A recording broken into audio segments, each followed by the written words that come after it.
Un abrazo para todas las personas que se conectan, más de 130 personas en este momento en diferentes ciudades de Colombia. Y quiero presentarles a nuestro conferencista en el día de hoy. Él es Germán Ramírez, contador público, especialista en administración y auditoría tributaria de la Universidad Jorge Tadeo Lozano, especialista en contabilidad financiera internacional de la Universidad Javeriana y con más de 20 años de experiencia en temas legales, contables, tributarios, de auditoría y control interno. Germán, ¿me escucha, Germán? Muy buenos días. ¿Qué tal? Carlos, muy buenos días. Espero que me escuchen perfecto. Sí, lo escuchamos perfecto. No lo vemos. Por favor, activar cámara. Y hoy el tema para todos los asistentes, un tema que por estos días está muy de moda. Declaración de renta. Conferencia. Recomendaciones para presentar la declaración de renta para personas jurídicas. Tenemos entendido que la declaración de renta para personas naturales es al iniciar o durante el segundo semestre, pero hoy vamos a hablar puntualmente de declaración de renta para personas jurídicas. Bienvenido, Germán. Carlos, muchas gracias. Bienvenidos todos. Ya pues ese es un tema de interés que tenemos todos ya para el que nos acompaña todos los años. Y es como el sufrimiento que tenemos todos los, los que manejamos la asesoría tributaria, la asesoría financiera de las distintas empresas. Entonces, prácticamente cuando nosotros vamos a hablar, ese es un compromiso que sí o sí tenemos que cumplir. ¿Sí? Ese es un compromiso que sí o sí tenemos que cumplir. Como nosotros hemos visto, tenemos hasta en el tema de impuestos, nosotros nos damos cuenta que hasta los muertos pagan impuestos. Porque cuando hay una sucesión ilíquida, pues se tiene que seguir con la obligación de seguir respondiendo por todas las obligaciones tributarias que tengamos. Entonces, se dividen los dos grupos, el grupo de personas jurídicas y de personas naturales, y en este caso, para este caso vamos a empezar con lo que es de las personas jurídicas, cuyo vencimiento es el próximo, que ya inclusive ahorita por este mes de febrero empezaron a cumplir la obligación de pagar las primeras cuotas, lo que son las personas, los grandes contribuyentes, son los que van a cumplir ya con esta obligación de empezar a pagar el pago por cuotas. Digamos que cuando nosotros hablamos de todo lo que es la declaración de renta como tal, entonces el impuesto como tal es un como el compendio de las utilidades o de la participación que va a tener el Estado en las utilidades que tienen las empresas, porque el impuesto de renta pues, es la participación que le damos al Estado. A los socios les damos dividendos, al Estado le damos impuestos.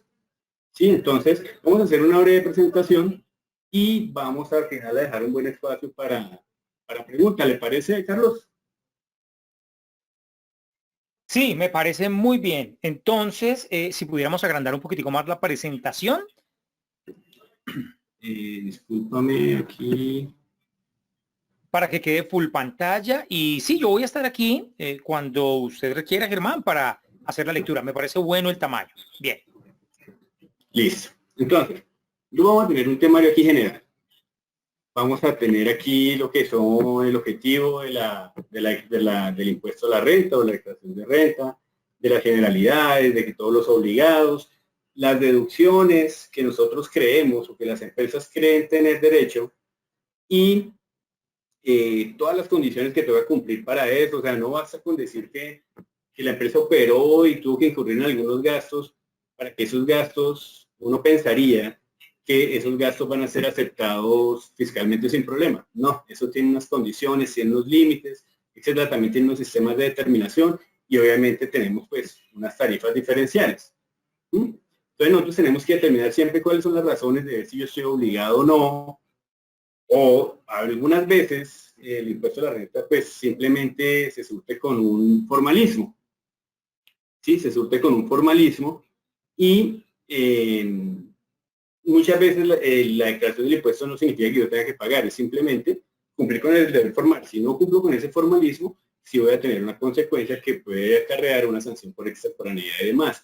Ojalá esa sanción por extemporaneidad sea la mínima, porque a veces cuando incurren esas sanciones, eso tiene una serie, unos parámetros de liquidación que puede ir en unos temas, en unos altos costos, hacer incurrir en unos altos costos, porque pueden ir desde el 0.5% del patrimonio, del 1% de las consignaciones, etcétera, etcétera.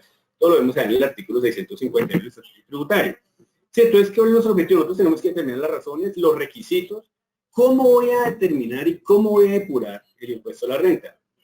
A veces, nosotros nos preocupamos por mostrar muy buenas utilidades o que estamos mostrando buenos rendimientos. ¿Y qué pasa? Cuando usted empieza a inflar ingresos y demás, usted empieza a dar utilidades.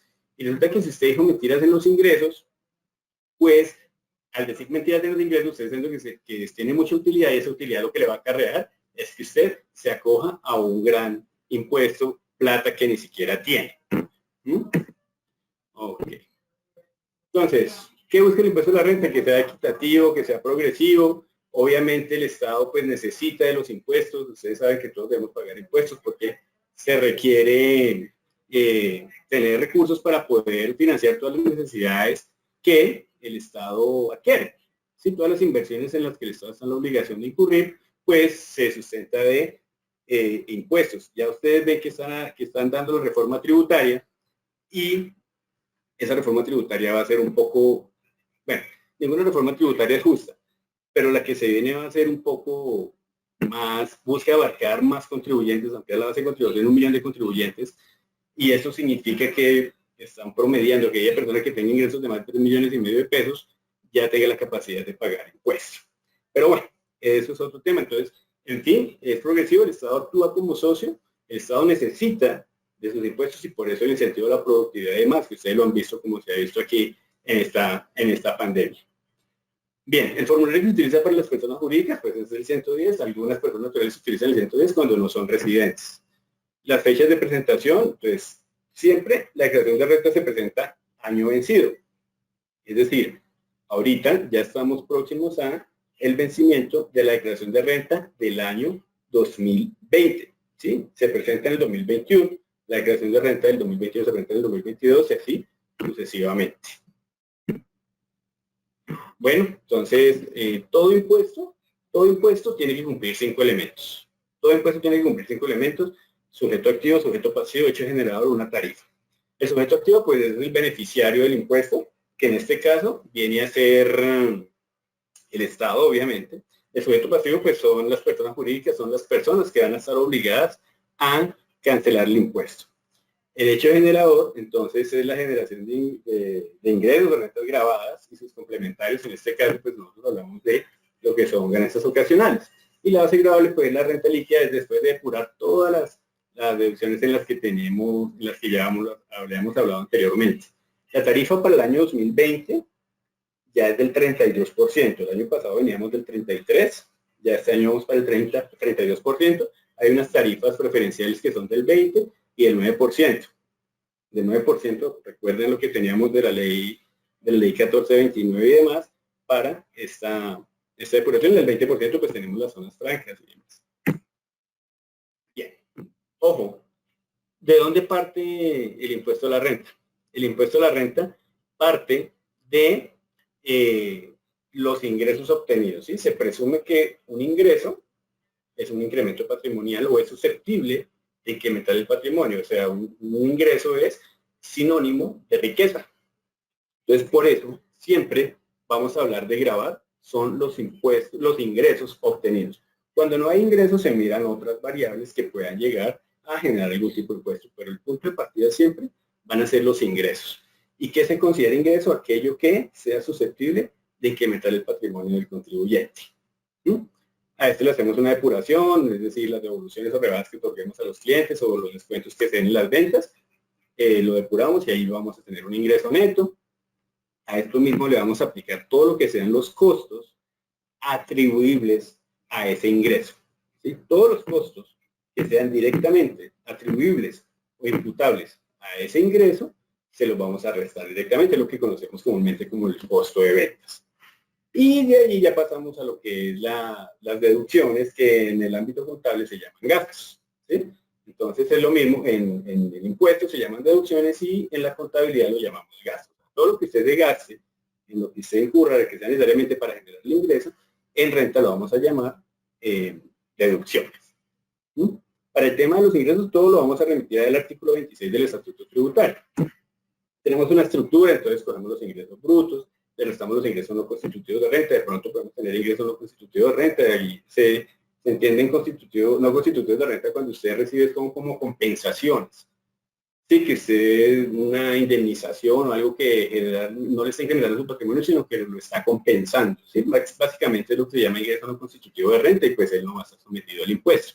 Por eso cuando tenemos una estructura o la forma de cómo determinar el impuesto, entonces restamos los ingresos no constitutivos de renta. Como lo hacíamos en la descripción anterior, partimos y restamos lo que son devoluciones y rebajas y descuentos, obtenemos un ingreso neto, restamos los costos de ventas, que fue los que ya les expliqué, los que son atribuibles a ese ingreso, obtenemos una renta bruta, aplicamos las deducciones, eso nos da una renta líquida, esa renta líquida si tenemos rentas exentas la restamos, rentas exentas son las que están catalogadas directamente por ley. ¿Sí? Por ley le dicen a usted, si usted monta un hotel, usted tiene una renta exenta por tantos años, si usted tiene energía eólica genera renta exenta por tanto lado, etcétera, etcétera. Allí aplicamos la tarifa básica del impuesto de renta y aplicamos los descuentos tributarios. Los descuentos tributarios también tienen una connotación, están directamente otorgados por la ley. Como novedad tenemos de impuestos, de descuentos tributarios, tenemos lo del pago del impuesto de ICA, el IVA en la constitución de activos fijos y demás. Y aquí ya pues nos da el impuesto neto de renta con el que tenemos que pagar. Ya en la apuración restamos anticipos o retenciones en la fuente si las llegamos a tener. Importante, si cuando ustedes vendan, los clientes les practican retención en la fuente, importante pedir esos certificados porque eso es un pago anticipado de su impuesto. Es decir, que si usted no lo pide, es decir, que si usted no, si usted no pide un certificado de retención en la fuente, esa plata se le perdió. Es decir, el impuesto que usted ya pagó, prácticamente le queda en la basura esa plática. Listo. ¿Cuándo se entiende realizado el ingreso? Nosotros hemos visto que han existido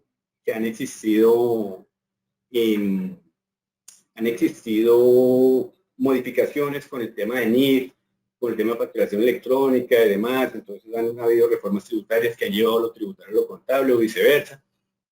Entonces, para efectos del impuesto de la renta, es todo lo que se considere ingreso, pero ingreso fiscal. ¿Sí? O sea, el Estado crea una normatividad que está consagrada en el Estatuto Tributario y nos dice que se considera ingreso fiscal, o sea, ingreso sobre el cual le van a cobrar impuesto a usted. ¿Sí? Entonces, los ingresos son los devengados contablemente en el año grabado. Son los que sean devengados en el año grabado. Los dividendos se consideran ingresos cuando están decretados o abonados en cuenta. Es decir, hubo una asamblea y le dijeron, vamos a pagar dividendos en 4 cuotas en este año. En ese momento, así usted no recibe la plática, si usted no recibe la plática en caja, ya están decretados. Es decir, ya hay una obligación, ya hay un pasivo para esa persona jurídica que va a pagar los dividendos. Entonces, esa persona ya tiene esa obligación y se entiende el ingreso realizado para que el beneficiario del dividendo. En la enajenación de inmuebles el ingreso se va a entender realizado cuando usted vaya a hacer la escritura pública. Si la persona jurídica vaya a hacer la escritura pública, ya se entiende que en ese momento hubo una realización del ingreso. ¿Okay? Como les hablaba al comienzo, por efectos normativos contables, hay unos ingresos que vamos a considerar contablemente, pero que no son considerados fiscal. ¿Sí? Entonces usted puede tener una holding que tiene participación en subsidiarias. Esa participación en subsidiarias van a tener unos ingresos por método de participación, son unos ingresos gigantes, pero no van a ser ingresos fiscales, es decir, no va a pagar impuesto por tener ese incremento patrimonial en sus subsidiarias, para el caso de esa holding. Entonces es un ingreso contable, más no es un ingreso fiscal. Bien. Lo que más nos importa, los costos. Porque entre más costos yo tenga, voy a disminuir mi utilidad. ¿Sí? Entre más costos yo tenga, voy a bajar mi utilidad y eso me va a llevar a un menor impuesto. Ahora, no quiere decir que es que usted todo se lo va a gastar No quiere decir que si usted todo se lo va a gastar y no va a pagar impuestos. No, hay un estudio razonable donde le miran, venga, hay unos estudios de mercado. Ahora con el tema de facturación electrónica, todo lo vamos a tener muy cruzado.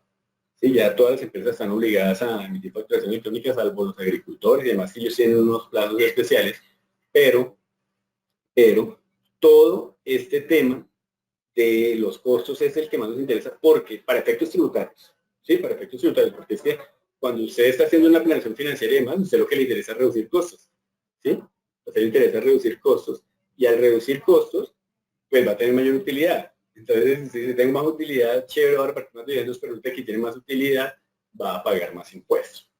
Ok, entonces, ¿cuáles son los costos fiscalmente realizables? Entonces, los deterioros.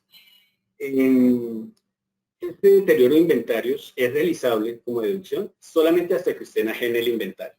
¿Sí? Hasta que usted enajene. Entonces, ¿qué significa el deterioro de inventario? Que usted tiene un inventario que es obsoleto. Entonces dice, yo tengo 100 millones de pesos en inventarios y voy a decir que no, que ese inventario vale 50 millones. Entonces usted ya de 100 millones le va a valer 50. Es decir, usted ya perdió 50 millones de pesos. Entonces puede que la realidad suya sea que sí va a perder 50 millones de pesos, pero usted tiene que reconocerlo solamente cuando vaya y venda esos 100 millones de pesos, ese inventario en 50 millones de pesos. ¿Sí? Entonces, no es que todas las llamadas provisiones que estamos acostumbrados a manejar, vamos a tenerla como costos libre y como deducción de inmediato. No, son costos realmente realizados. Entonces, el deterioro de inventario no es una deducción, sino solamente hasta que lo venda. Usted tiene unos intereses implícitos, que se está financiando cartera, no sé qué, eso le genera un gasto financiero. Sí, ese gasto financiero no es deducible contablemente. Entonces, todos los costos que vayamos a imputar a nuestro ingreso son los que estén consagrados en el artículo 59.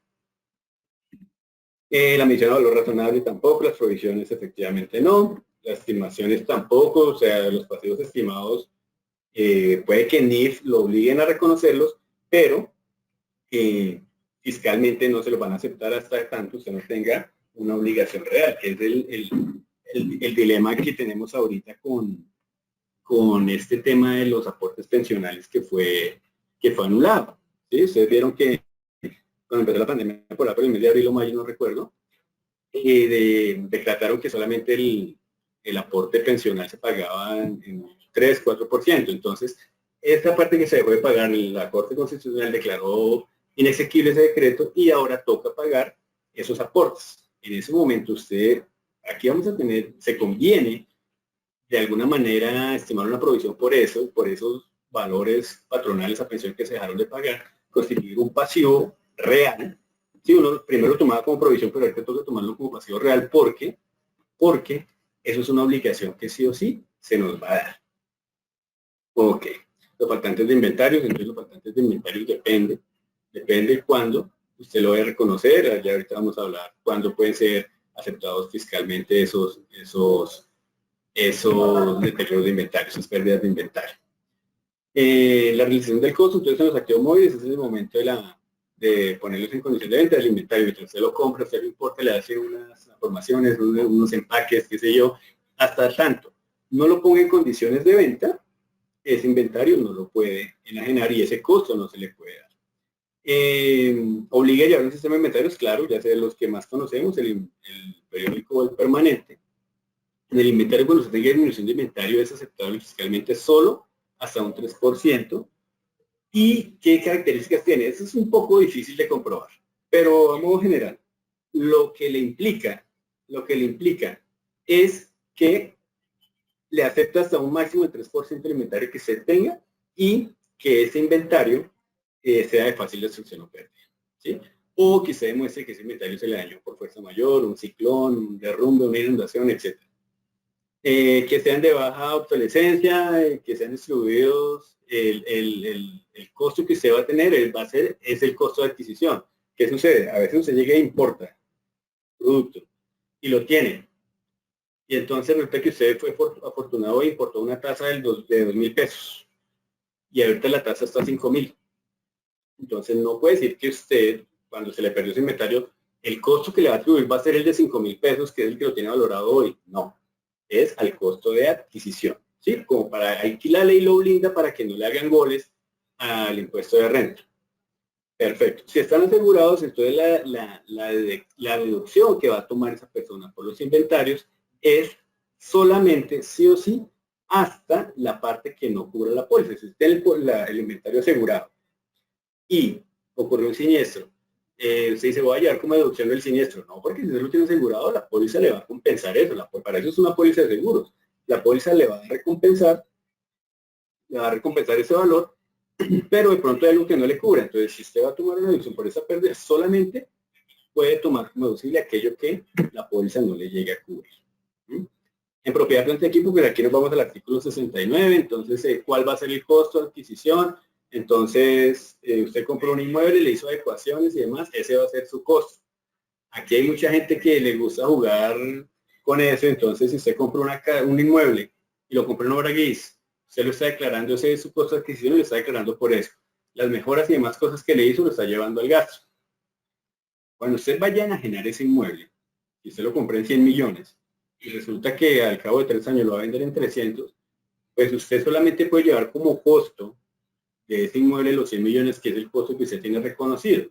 Es decir, va a tener una utilidad de 200 millones. Cuando tenga una utilidad de 200 millones, si paga por impuesto a la ganancia ocasional, pues va a pagar el 10%, que es un impuesto de 20 millones de pesos. Entonces aquí a veces conviene que todo lo que mejore o que incremente el costo de la propiedad o del inventario, ¿sí? Si se dedica a vender casas y demás, sea ese costo que nos va a ayudar cuando hagamos una enajenación y nos vamos a ver como una realidad financiera de lo que estamos haciendo. Las mejoras y reparaciones deben ser capitalizadas de acuerdo a la ley contable, es decir, que si usted tiene un inmueble y ese inmueble le costó 100 millones de pesos y le metió 50 millones de pesos, pues no es razonable que usted lleve 50 millones al gasto, a la deducción del periodo, porque puede que sean mayor el valor de sus costos o deducciones de sus reparaciones que el valor total del inmueble. O sea, una reparación del 50% del bien o del activo, pues es algo que no tiene presentación en que sea un bien, que no sea un bien, no es razonable que el mantenimiento valga el 50% de lo que vale el bien. Es como cuando usted tiene un carro y lo manda a reparar y ese carro le vale el arreglo 20 millones de pesos, usted prefiere venderlo o abandonarlo. Deducciones. Entonces, ¿cuáles son las características de la deducción? De las deducciones? Siempre tienen que ser guardar todo lo que es la relación de causalidad.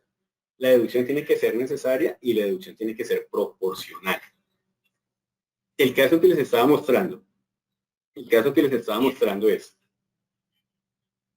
yo tengo que hacer el mantenimiento del inmueble, sí. ¿Es necesario hacer el mantenimiento? Claro. ¿Es proporcional que la reparación valga el 50% de lo que vale el inmueble? Pues no. Ahí ya empieza el tema como a volverse irracional. Entonces la norma le dice, cuando usted le hace una fiscalización, lo que le van a decir, venga, muéstrame usted en qué se gastó, usted por qué tiene tanto dinero en, qué sé yo, en viajes. Si su empresa se dedica a las asesorías contables, entonces usted qué tiene que hacer viajes en Cancún, en Australia, ¿qué relación de causalidad tiene? Usted recibe ingresos de 100 millones de pesos y en viajes tiene 80 millones. Usted se fue a capacitar a Australia, usted se fue a capacitar a Cancún. Pruebe cómo esos viajes tienen relación de causalidad y cómo esa proporcionalidad es equivalente al ingreso que está teniendo. Publicidad. Siempre que hay una fiscalización le preguntan por publicidad si la tiene y los gastos a personas naturales, que a veces no guardan la proporcionalidad con el nivel del ingreso. Bien, cumpliendo esos tres requisitos, vamos a las limitantes que tienen las deducciones o los gastos en los que yo haga. Usted tiene su empresa y usted felizmente hizo la celebración de fin de año y demás, o corrió a sus clientes, les hizo una convención, etc. Usted no puede decir que tuvo ingresos 100 millones de pesos y en la fiesta a sus clientes se le fue 15 o 20 millones de pesos. Hay un límite, le dice, bueno, por atención a clientes yo le voy a aceptar que usted se me tome hasta el 1% de los ingresos fiscales. Hubo indemnizaciones. Las indemnizaciones solamente siempre y cuando provengan de litigios. Ahí hay una norma, como una ambigüedad, porque cuando hablamos de demandas, cuando hablamos de reparaciones por demandas, a veces se le pegan a uno aquí que eso es una liquidación forzada, una indemnización forzada, y que por tanto usted no tiene derecho a esa deducción. Es un vacío grande que ahí pelean y ellos se pegan a uno, es que, porque uno dice, viene del litigio, o sea, viene un litigio, yo estoy reparando, pero entonces dicen, no, si usted va a sacar a la persona, se tuvo que haberla cumplido con todos los requisitos de ley, indemnizarlo, etcétera, etcétera. Es una deducción bastante peleable, pero bueno, y que en todas las empresas pasa. En todas las empresas pasa porque usted se había abocado a despedir gente. Por el caso cual que estamos viendo actualmente, cuando hay empresas que no pueden tener, no tienen operación o sus ingresos han disminuido de forma drástica, pues se ven obligados a prescindir de servicios de cierta gente. Bien, los salarios pues obviamente son deducibles, los aportes para fiscales, perdón, que los salarios van acompañados de pago de aportes para fiscales y que eso se paguen antes de la declaración de renta. Es la frase que siempre nos vende. Los pagos a viuda, las prestaciones, los aportes, los intereses, los impuestos deducibles, todos los impuestos son deducibles solamente los que tengan relación de causalidad y que hayan sido pagados antes de la presentación de renta. Entonces aquí tenemos ICA, los prediales. Ojo que el impuesto de la renta no es un impuesto deducible, es decir, que usted llega y dice, de los 100 millones que yo me gané, mi impuesto es de 32 millones de pesos. Entonces, como el impuesto de la renta es de 32, entonces yo lo llevo como deducible para el año siguiente cuando lo pague. No, el impuesto de la renta, si la norma tiene que decirlo, porque todo lo que no diga la norma, todos los vacíos que tenga la norma, yo estoy en la facultad de tomármelos. Si la norma no me lo excluye, hay un vacío en la ley y yo me lo puedo tomar. Vacíos de ley hay muchísimos y por eso a veces hay tanta doctrina de la DIAN, unas veces coherente, otras veces contradictoria. Pero todo lo que no esté escrito expresamente, lo que no esté escrito expresamente, yo lo puedo tomar. Por eso aquí el gran movimiento financiero dice, ojo, que solo es deducible hasta el 50% que esté certificado plenamente por la entidad bancaria. Bien. El impuesto de industria y comercio, hay las dos opciones, tomarlo como descuento tributario o como deducción. No puede usted tomar pan y pedazo, como se dice coloquialmente, de tomar el impuesto como deducción, que usted el impuesto que se tomó como deducción, usted lo tome como costo. Si no, no puede tener esas dos. Otra parte, la norma lo escribe porque ha pasado, donde dice, no, es que mi planta de producción, el predial que yo pago es por la planta de producción, por tanto es un costo de venta. Si yo no pago el predial, no puedo operar la planta. Y adicional a eso, lo toman como costo y también lo toman como deducción, lo toman dos veces. Entonces, por eso la norma es taxativa en prohibir eso. Aunque uno dice que por sentido común lo hace, pero bueno, puede ocurrir. Bien, los pagos al exterior tienen su particularidad. Las donaciones, si recibimos donaciones o hacemos donaciones, también se pueden tomar como deducción o como descuento tributario, dependiendo. Los aportes a los fondos de pensiones, que se haga por sus empleados, las de prestaciones tomando bases del 2 al 20%, las amortizaciones, cuando usted tenga desarrollos o esté desarrollando proyectos máximo, puede amortizar eso en 5 años. Bien. Las rentas exentas, los que tenemos, pues lo que les hablaba al comienzo, tenemos energía eólica, transporte fluvial, empresas editoriales, economía naranja, que es lo que está de bueno ahorita. ¿Quiénes tienen descuentos tributarios? Las empresas agropecuarias, los impuestos pagados en el exterior, siempre y cuando estén certificados y estén conectados con la misma actividad de desarrollo de renta, las inversiones y control del medio ambiente, las donaciones, las becas, el IVA pagado en la formación de activos, como les explicaba al comienzo. Ojo, los descuentos que se tome como descuento tributario nunca pueden ser superior al impuesto básico. Es decir, que usted tiene 32 millones de impuesto a cargo y descuentos tributarios se va a tomar 60, no. Máximo va hasta el impuesto básico de renta. Vale, en la determinación del impuesto en ningún caso puede ser inferior al 75% del impuesto determinado por renta presuntiva. Entonces, la renta presuntiva, ¿en dónde estamos nosotros? Cuando ahorita ya eso para el año siguiente no tenemos tarifa, pero la renta presuntiva hoy, ya estamos en el punto 5, lo vamos a hablar ahorita, pero de pronto aquellos patrimonios que son altos que no tuvieron ingreso van a tener esa consecuencia. Bueno, aquí hay las inversiones que se hicieron allá por Ley Páez y demás, ellos tienen como ese blindaje todavía. Los beneficios de auditoría, ¿sí? Los beneficios de auditoría todavía aplican, que son para el 30% del impuesto de renta, o si lo paga, si yo incremento, queda en firme, en 6 meses la creación de renta, si yo incremento el impuesto en un 30% respecto al año anterior, o queda en 12 meses, si yo incremento el 20% del impuesto neto de renta respecto al año inmediatamente anterior. No aplica para cuando el impuesto sea menor a 71 VT, es decir, que el impuesto sea menor a 300.000 pesos no nos va a aplicar, perdón, a 2,5 millones más o menos, que es el valor de la 71 VT. Y pues para las personas que ya tengan beneficios de efectos zonas francas y demás, ellos no les va a aplicar el beneficio de auditoría. Como ya habíamos hablado, entonces ya empezamos ahorita a cumplir esa obligación. Los que son grandes contribuyentes empiezan con el pago de una primera cuota. Ellos no han cumplido la formalidad. Simplemente, si tienen impuesto a cargo, liquidan la primera cuota, ahorita ya en febrero, a partir del 9 de febrero. Y las demás personas jurídicas tienen plazo hasta el 7 de mayo. Ese es el cronograma que se tiene presentado o proyectado para.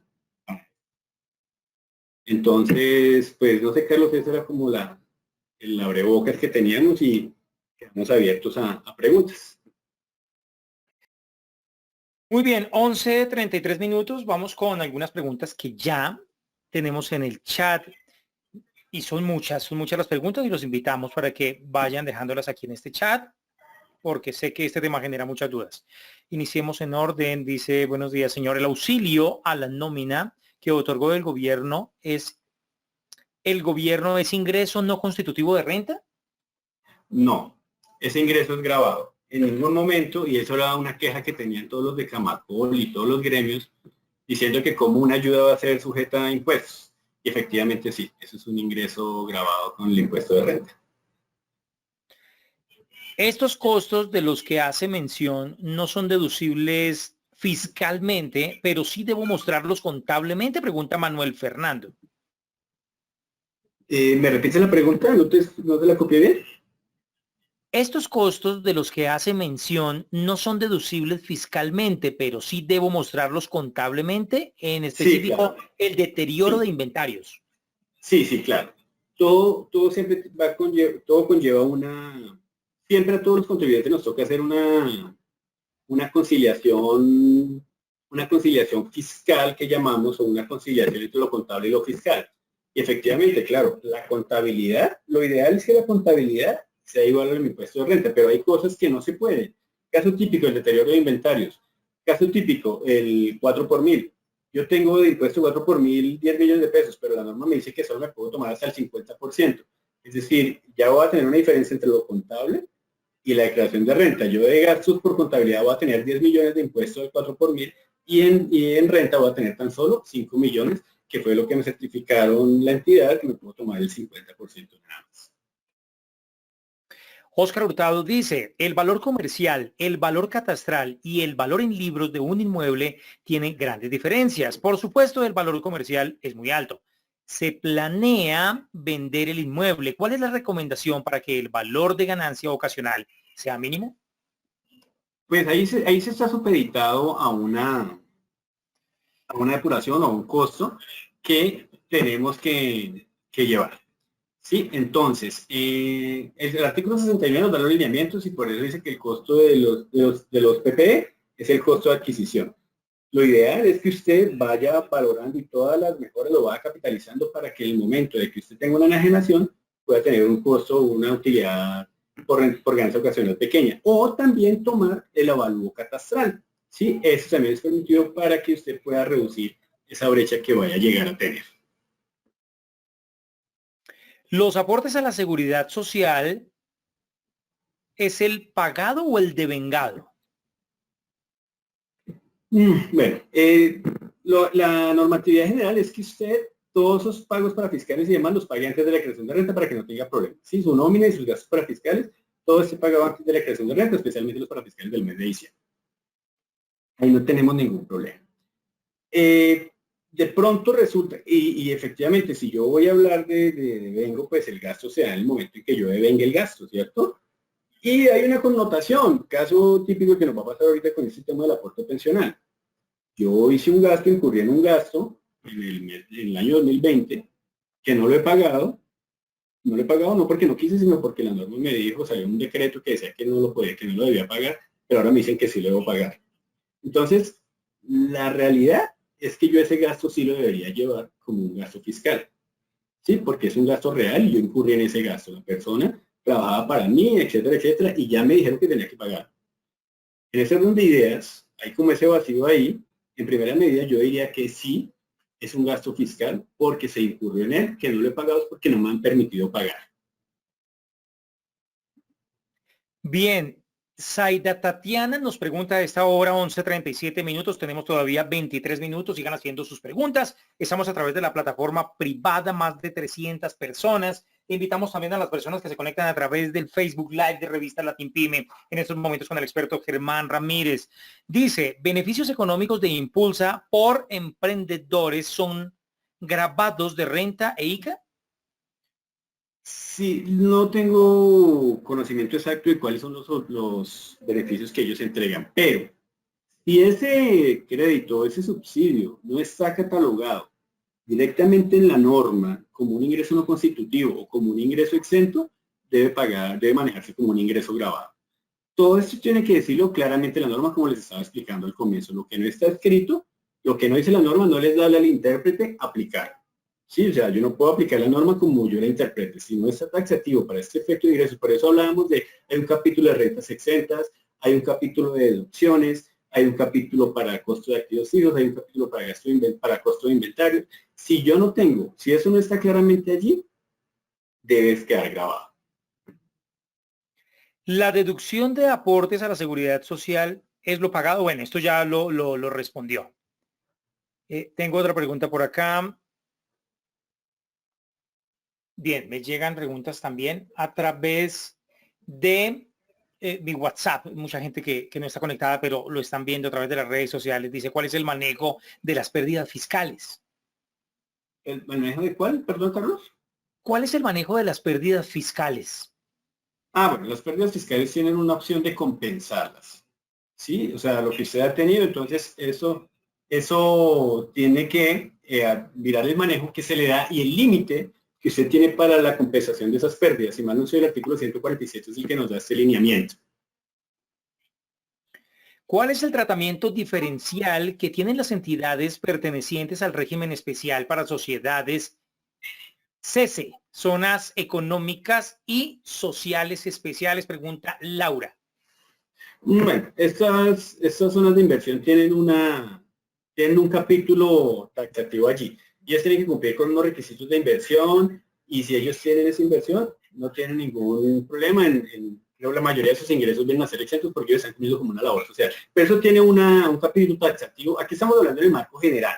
Ya esas particularidades, la norma claramente les da un lineamiento para esto. Dice por acá, muy buenos días, saluda Solmar Agudelo. En las ciudades donde el ICA se paga anualizado en el año siguiente, pregunta, ¿este impuesto lo descuentan en el año en que se pagó o en el año anterior? Gracias. Entonces, nosotros tenemos esta pregunta. Mira, el año pasado, cuando salió el decreto, ¿me escuchas, Carlos, bien? Sí, muy bien, perfecto. Okay. Cuando salió la ley en el año 2019, empezaron las dudas para el año 2020. Entonces, uno decía, bueno, yo tengo unas retenciones que me han practicado, si a mí me practicaron retenciones, resulta que yo pagué el impuesto, ¿cierto? Porque la retención de ICA es el pago anticipado del impuesto. Entonces uno diría, y como la formalidad a veces la cumplo en marzo o abril del año siguiente. ¿Sí? Entonces, cuando veníamos antes, digamos que el artículo 115 todavía guarda esa facultad de que usted lleve como deducción el ICA efectivamente pagado. ¿Sí? Entonces, usted llega y decía, bueno, pues lo que no me desconté el año pasado, pues me lo descuento este año. Efectivamente, cuando lo pague me lo descuento. Pero salió la opción del descuento tributario. Entonces, muchos decían, mira, con las retenciones en la fuente yo ya pagué el impuesto, es decir, que me lo puedo tomar como descuento tributario.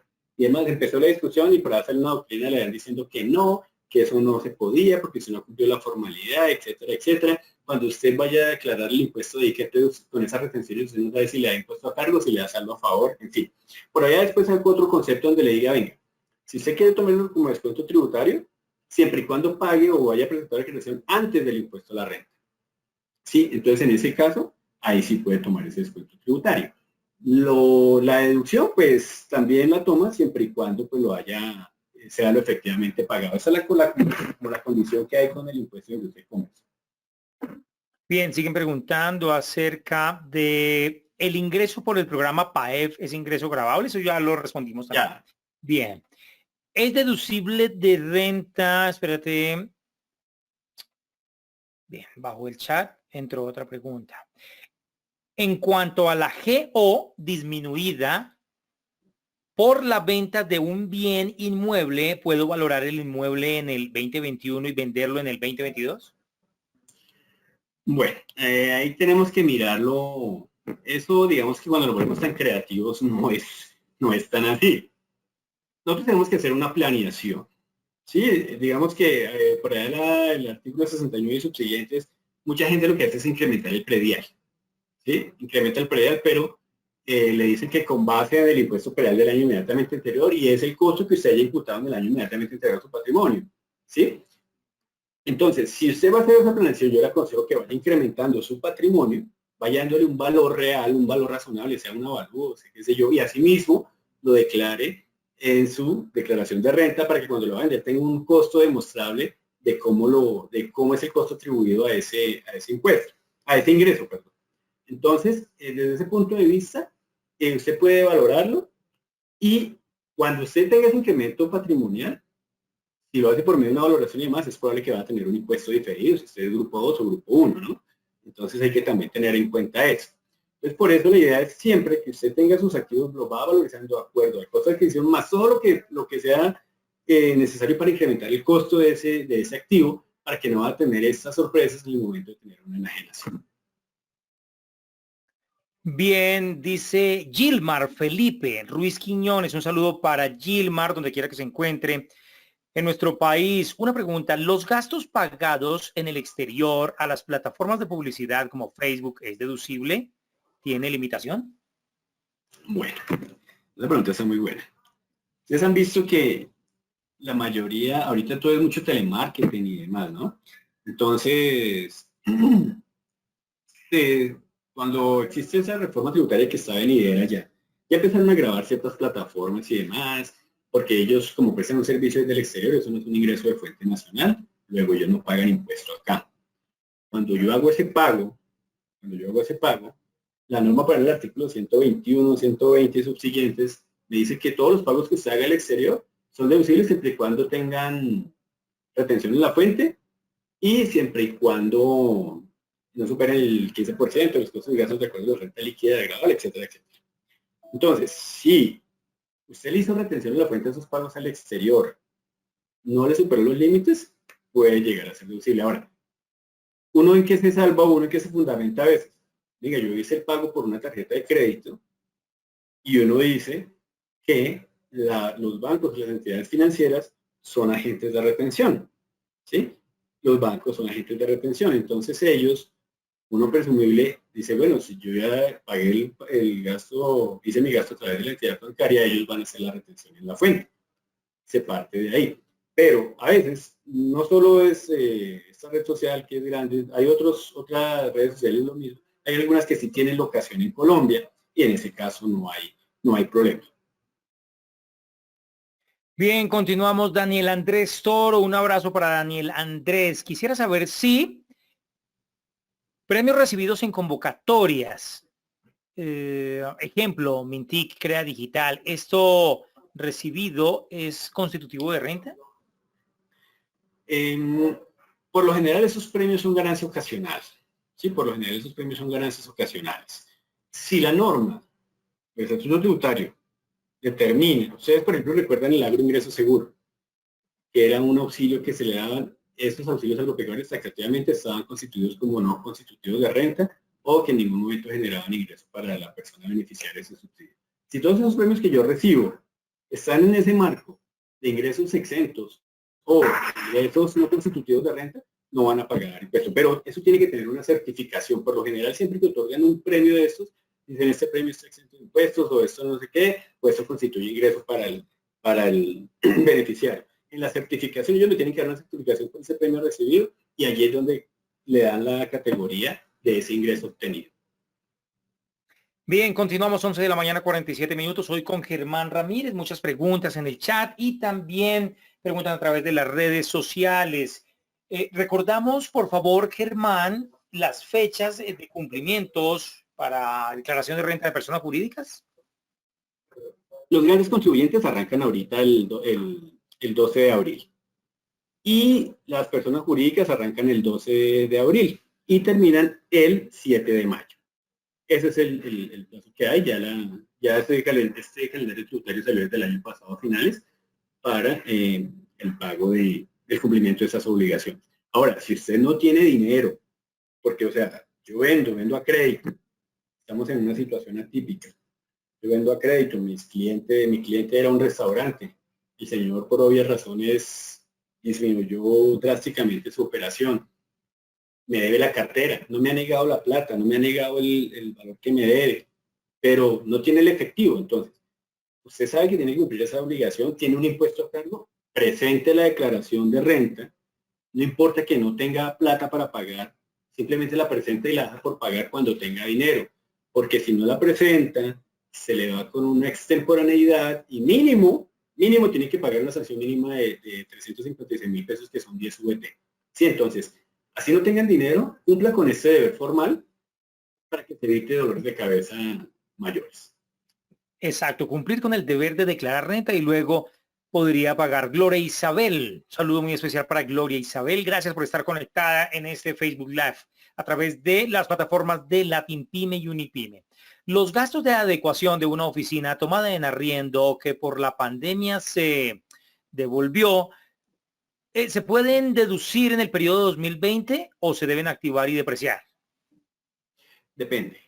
Entonces, por eso hablábamos de la necesidad y proporcionalidad. Entonces, si ese gasto no es significativo, de hecho, cuando se reporta información exógena, por ahí hay un renglón donde pide cuánto usted se gastó en reparaciones locativas. Es para hacerle ese seguimiento, ¿sí? De que usted, ¿por qué gasta tanta plata en reparaciones locativas si usted ni siquiera es dueño de inmuebles? Pero obvio, esos son mejoras en propiedad ajena. Usted alquila un local, una oficina, usted tiene que ponerla en condiciones para su uso y de esa forma operar y generar renta. En primera medida, esos gastos de mejora en propiedad ajena, si no son significativos, si son proporcionales al uso y demás, se pueden llevar como un gasto de deducción en el periodo en el que se incurra.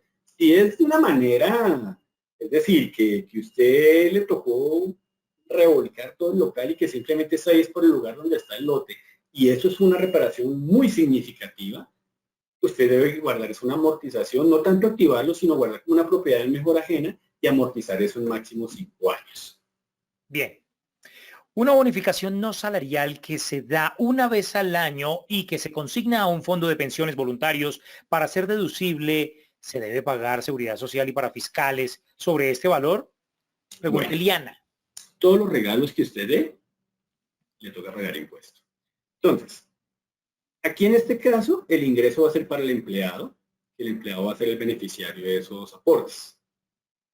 El empleado va a ser el beneficiario de esos aportes. Eso va a constituir un ingreso para el empleado. Adicional, por más bonificación de mera liberalidad y el nombre que le quiera poner, que es un pago no periódico, etcétera, etcétera, eso está sujeto a un pago de seguridad social en un máximo del 40%. Entonces, si usted le va a regalar 5 milloncitos de pesos, de esos 5 millones coja 2 millones y eso tómelo como base para pagar seguridad social adicional a salarios y los demás variables que la persona tenga. Pero claro, es deducible siempre y cuando todo eso vaya acompañado de todos esos parámetros de seguridad social y demás. Eso va amarrado a eso. Y ahorita están mirando mucho eso, sobre todo el pago de personas naturales. Ustedes vieron que los pagos de personas naturales ahorita toca sacar una resolución de documento equivalente. ¿Eso qué nos va a llevar? A que ahorita, muy pronto, esos documentos equivalentes también vayan electrónicamente y se suban a la DIAN. Yo no me imagino digamos que todo este tema de que nos crucen y que hagan una validación, ya ustedes ven que la máquina electrónica también se acerca, pero digamos que todo esto es ponerle como más contrapeso a lo que son las pymes y que es el 95% de las empresas en Colombia, acaso el que nos ocupa aquí. Entonces todo ese tema, a veces esas personas jurídicas son de una sola persona, que es el dueño. El dueño es una persona jurídica, tiene que cumplirse de formal y él es el gerente, el mensajero, el de nómina, el pintor si le toca arreglar la oficina, el vendedor, etcétera, etcétera, para todos los cargos. Y entonces le toca empezar a llenarse de todos estos requisitos formales que no le agregan ningún valor a la persona, pero sí le van a acarrear un poco de obligaciones, unos gastos administrativos que de alguna manera lo que hacen es obstaculizar ese crecimiento. Cuando uno llega y dice eso, entonces la ley le dice, oiga, pues conviértase en el régimen simple. Y usted se evita esas connotaciones. Sí, el régimen simple pues es chévere porque usted se desliga de un montón de obligaciones, pero la tarifa viene a ser un poco más alta y la rentabilidad pues no es que sea tan significativa para usted venir a cogerse a un tema como este. Luz Nelly dice, una persona natural no lleva contabilidad al realizar montaje de un laboratorio para su actividad comercial. La debería depreciar si la norma dice que las PN, personas naturales, no deprecian sus activos. Ten cuidado. Todos estamos obligados a llevar contabilidad. Todas las personas que ejerzan una actividad comercial está obligada a llevar contabilidad. ¿Sí? Eso partimos de ahí. Entonces, si esa persona no ejerce una profesión liberal, está obligada a llevar contabilidad. Es probable que esa persona genere unos ingresos y que esos ingresos lo conviertan en responsable de IVA o responsable de impuesto al consumo, etcétera, etcétera. Si la persona tiene unos gastos de mejora de propiedad ajena y demás, esos gastos los puede llevar, si declara como persona natural, que no es el caso que nos ocupa acá, pero digamos que es un seminario que vamos a hablar más adelante, pero digamos que esa persona declara la renta. Esos gastos en los que él incurre, efectivamente, si es un rentista de capital o es una persona que ejerce una actividad comercial o de servicios, qué sé yo, y tiene una generación de ingresos por actividades de rentas laborales, pues esos gastos en los que incurra para generar esos ingresos sí los puede tomar como deducción, siempre y cuando guardando la proporcionalidad de lo que ya hablamos ahorita. Bien, estamos invitando a que más personas sigan preguntando, hagan llegar aquí sus cuestionamientos, dudas. Nos quedan 6 minutos, dice Claudia Ruth. Un saludo para Claudia Ruth. ¿Un custodio de un interdicto está obligado a llevar contabilidad? Bueno, digamos que aquí lo que el custodio está ejerciendo una prestación de un servicio, ¿sí? Y eso no es y él tiene que cobrar de alguna manera por esa mentoría. O bueno, pues si lo hace gratis, no sé, pero el sentido común es que nos indica que eso tiene que cobrarlo. Ese ingreso que él genera, si no es una profesión liberal y demás, ya ustedes van y leen el Código de Comercio y él define que es una actividad de comercio y dice que todas las actividades son comerciales excepto tales. Y ahí dentro se encuentran las profesiones liberales. Si el señor está en un desarrollo de una actividad liberal, pues no está obligado a llevar contabilidad. Es probable que sea responsable de IVA. Es probable que llegue a ser responsable de IVA porque el monto de sus consignaciones o, bueno, el incumplimiento del artículo 491 lo obligue a que sea responsable de IVA. El ser responsable de IVA no lo obliga a llevar contabilidad. Si es una persona común y corriente que ejerce una actividad comercial, esa persona está obligada a llevar contabilidad. Germán, con el tema de beneficios del gobierno por un 2020 atípico, ¿hay algo que deban saber las personas que necesiten declarar renta, personas jurídicas que no sepan de pronto de algún beneficio o si no existe ningún beneficio? Digamos que cuando uno habla de impuestos, pues por lo general el beneficio es, fíjate que todos partimos con el pesimismo de que tenemos que cumplir con una obligación que de pronto nos implica una salida de recursos. Pero digamos que cuando uno empieza a estudiar todo el impuesto, pues al final del día puede ver que no es tan grave como uno se lo pinta, porque a ti te van a decir que de inmediato te venden que vas a tener que pagar un 32% sobre las utilidades que vayas a obtener. Entonces, dentro de esa planeación, uno que le indica a la gente o a los contribuyentes, venga, usted cuando monte su empresa, por favor valore su trabajo y colóquese un salario, porque es que, ¿qué pasa? Usted llega y monta su empresa, va a fabricar maletines y usted es feliz vendiendo maletines y usted ¿cuánto se paga? No, yo no me pago nada porque esto es para la empresa y para la empresa. Y resulta que usted empieza a mostrar utilidades de alguna manera que no son reales. Usted está mostrando que se está ganando plata cuando usted no se está pagando un sueldo, usted no se está pagando seguridad social, casi que está viviendo en la casa de los papás, entonces usted no paga arriendo, etcétera, etcétera. Entonces hay un poco de costos ocultos que maximizan esa utilidad que al final del día no es real. Entonces, cuando usted empieza a ver todas estas depuraciones a las que usted tiene derecho y demás, que si paga los ICAs, que si paga el predial, que de pronto si canaliza todo a través de la cuenta, entonces ese gasto que le cobra el banco lo puede deducir, el 4 por mil también lo puede descontar, todo ese tema, entonces ya usted de pronto empieza a ver como un beneficio de no ir a tener ese impacto de un 32% de impuestos tan de frente, sumado a que el 32% tiene un anticipo, si esa persona genera ingresos y no le hacen retención en la fuente. Es decir, una empresa que venda el de tal no tiene agentes retenedores que le practiquen retención. Entonces, va a tener un 32, prácticamente va a tener una tasa efectiva como el 35%. ¿Sí? Entonces, es esa planeación que uno tiene que ir canalizando y llevando para que al final del día esto no sea tan fuerte. Ana Virginia hace una pregunta de un tema que usted ya había tocado, Germán. Seguramente no escuchó. ¿La publicidad en Facebook es deducible, sí o no? Ya nos hablamos de si es un pago al exterior, si esa facturación que nos emiten es con radicación fuera de Colombia, tiene que estar supeditado a los parámetros del artículo 120 y 121. Jairo González dice, buenos días, una persona natural perteneciente al régimen simple de tributación de presentar información exógena.